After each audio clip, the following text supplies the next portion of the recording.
On September 11th, 2025, Bethan Hardison, activist, asked Yara Shahidi, activist, in a Forbes interview on how she felt about her world right now. Yara answered honestly by saying she is terrified and would like a plan to fix it. I empathize in that no one should live in fear. In my opinion, this sounds like a plea for help. I want to help, but how? When Yara Shahidi was younger, she did an equality speech on October 19, 2018 in the Gleason Respect Awards. I argue this speech is the hypothesis to fix her world and our world to reduce. I argue the speech is the hypothesis to fix her world and reduce her fear. In April 2024, I published my book on Amazon based on this hypothesis, showing that prevention will lead to equity and that equity will lead to equality. This hypothesis will fix the political, economic, and social problems in her world and our world. This nonprofit, non-edited channel is a letter to Yara Shahidi in teaching Yara's hypothesis to the public in order to better our world and her world. In the end, Yara Shahidi will get the Nobel Peace Prize for her hypothesis. Dear Yara Shahidi, Chapter 12, my niece and Yara Shahidi's view on racism.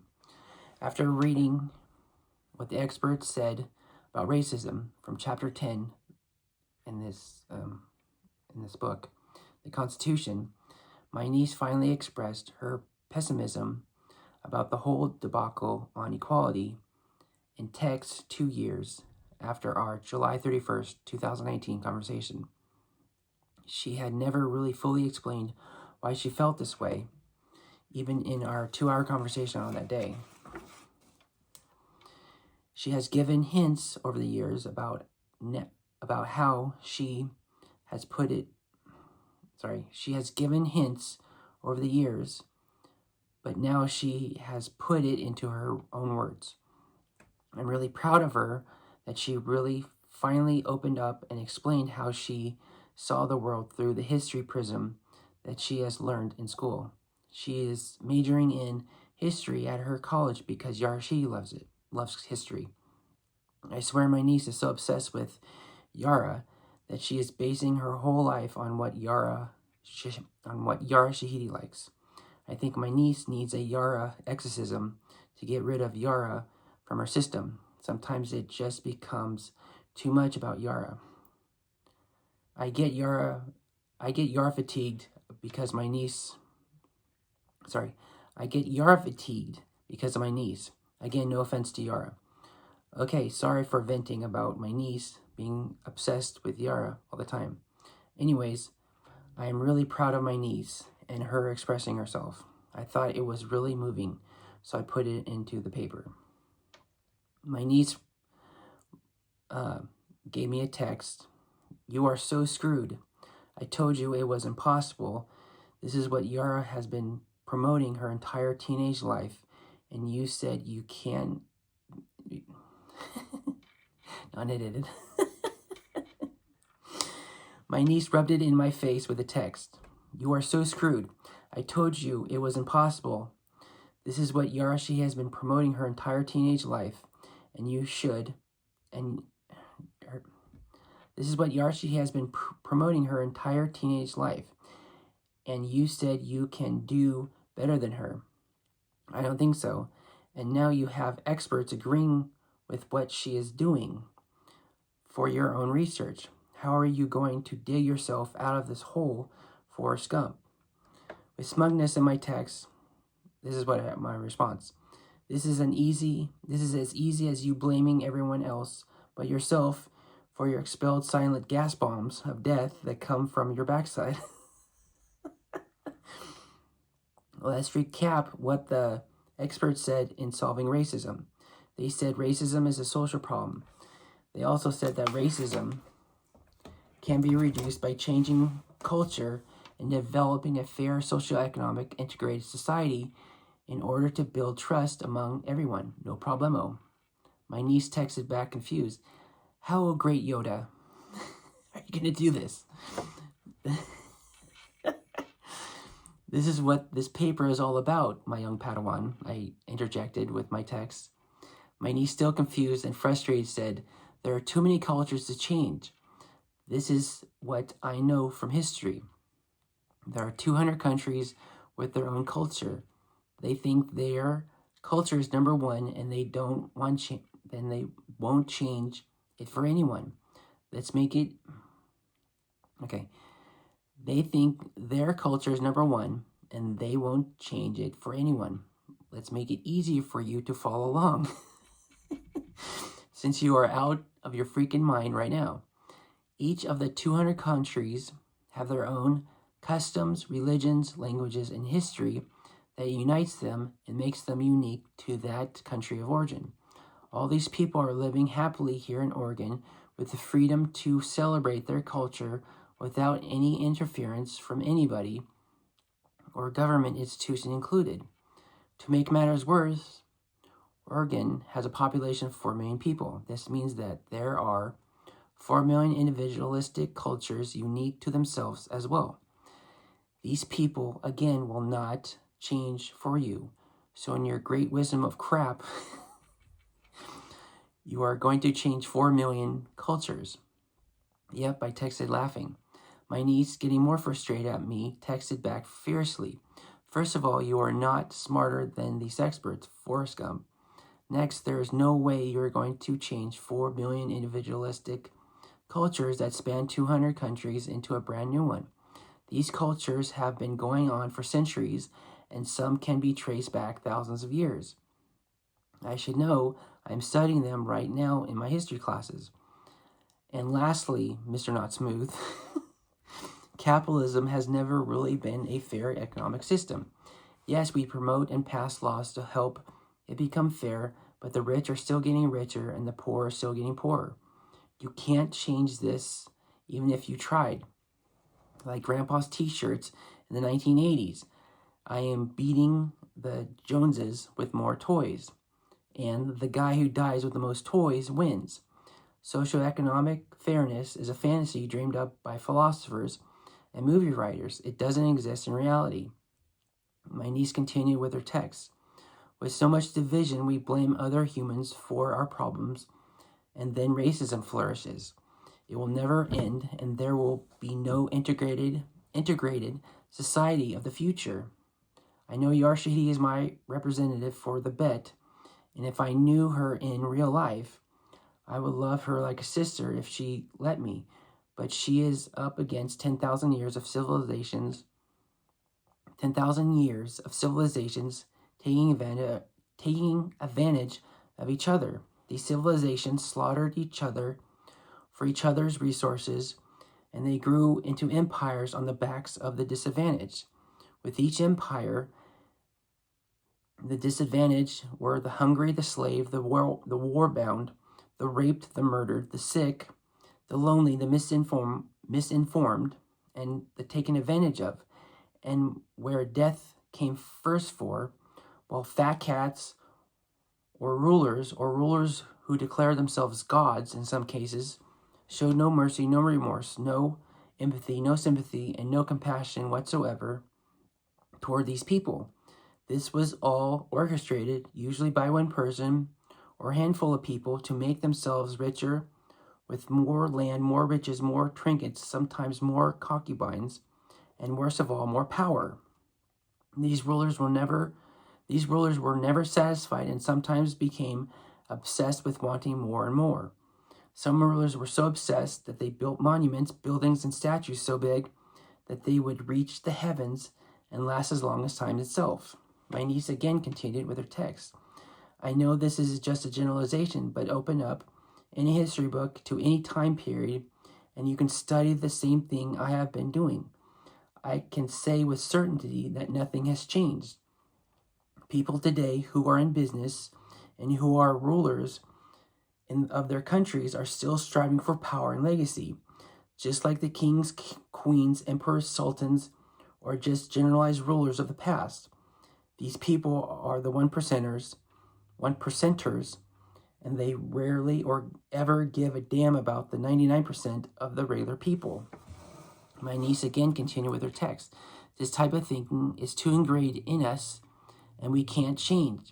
It is the legacy of the human race to be dramatic with rich versus poor and black versus white. Again, if Yara today asked me to march with her for equality for all, then I would. I truly believe she is on the right path of history on making a difference, but I accept this as true that she cannot overcome human nature, and the past proves it. I'm telling you, it is too ingrained within us to change for the better. My niece again continued with her text. I know Martin Luther King Jr. had great victories with civil rights, but getting rid of segregation. I know Martin Luther King Jr. had great victories with civil rights by getting rid of segregation, having equal voting rights for all, and receiving the Nobel Peace Prize, but he never got rid of the individual racism. This still lingers now, as it did in the 1960s, as it did 10,000 years ago when civilizations began. My niece concluded with her text. When the experts pointed out that racism was social, then this means that racism is based off a social idea. It is so hard to kill an idea because it can spread from generation to generation. It is so hard to kill an idea because it can spread from generation to generation, furthering the ingrained notion of that idea. I mean, the pen is mightier than the sword. So in the end, I can't see the light at the end of the tunnel because, again, it is just a fantasy. Sorry for venting so much. I'm fighting with my boyfriend over socks. I know the argument is not about socks, Mr. Therapist. I can handle this, and I do not need to talk it over with you. With all this said and done, are you going to concede? Nope, nope. I texted laughing. Wow, you are really going to piss me off, aren't you? My niece expressing rage. I texted her back with an empathetic ear. I have read your text and I understand your concerns, but this is what the paper is all about. Have patience with my approach. Excuse me. Oh, do you have a crush on Yara, or are you in love with her?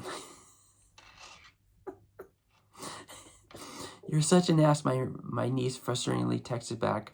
She continued, I said I would love Yara like a sister and march with her. I interrupted her text by saying, I'm just giving you a hard time. Go talk to your grandma about your boyfriend. She can help. My niece texted back jokingly, Excuse me, Forrest Gump, but he is my super hot boyfriend. Thank you very much. Plus, I always go to grandma for my problems. She understands the man's mind really well.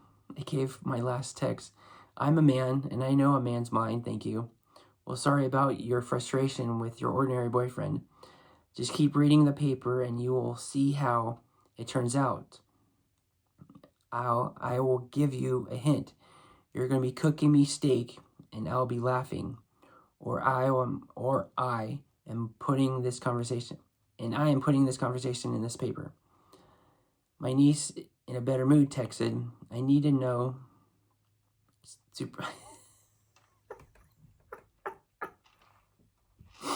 My niece, in a better mood, texted, I need to know super hot men's minds and not little boys who stare at girls from afar. No confidence, boy.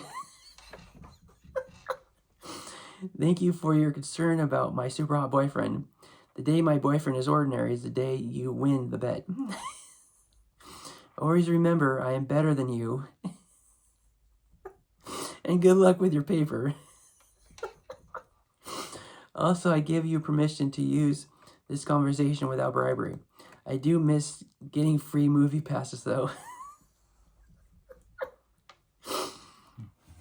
Oh, man. With my niece firmly articulating her opinion about the world from her take from studying history, Yara Shahidi also expressed her opinion about the world in an essay in Porter magazine. In her essay, Yara says that her generation, or Generation Z, was born trying to find a home in the world. She starts by saying that her generation inherited the progress fought by previous generations, like the Civil Rights Movement and Stonewall. These previous generations demanded a future of equality in which they knew was important. They didn't know if they would succeed or not. Jeez. They didn't know if they would succeed or not because that future was not guaranteed. With the successful work done by previous generations, Yara says that she and her generation were born into a world of possibility. She says that her freedoms and privileges are the clear result of prior generations' global commitment to equality and justice. To honor previous generations' work for her generation's progress, she got a tattoo as a reminder of their labor and had a voter registration 18-year-old birthday party to commemorate the black woman getting the right to vote in 1965. With her generation on the precipice of progress and possibility from the work of previous generations, Yara still feels that her generation is still trying to find a home in the world. She feels that technology is a double-edged sword. She says that smartphones give positive change to continue the post-racial world fought by previous generations, and it also undermines this progress as well. For example, she says a positive consequence of this technology is that it informs the user of culture and history from other countries. This in turn helps develop a global community connected in ways previous generations weren't before. In this global community, Yara can have conversations with peers anywhere on Earth in the comfort of her own bedroom. It is a world at your fingertips. An example of negative consequences of the technology is the constant surveillance of colored neighborhoods. She says that this is a new form of racism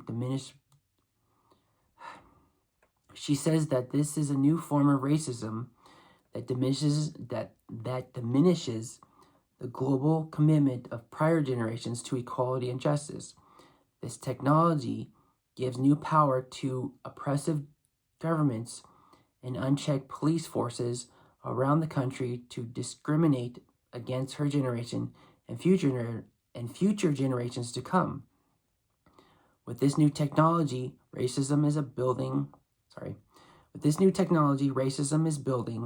around the world to near collapse of what previous generations fought so hard for in equality and justice.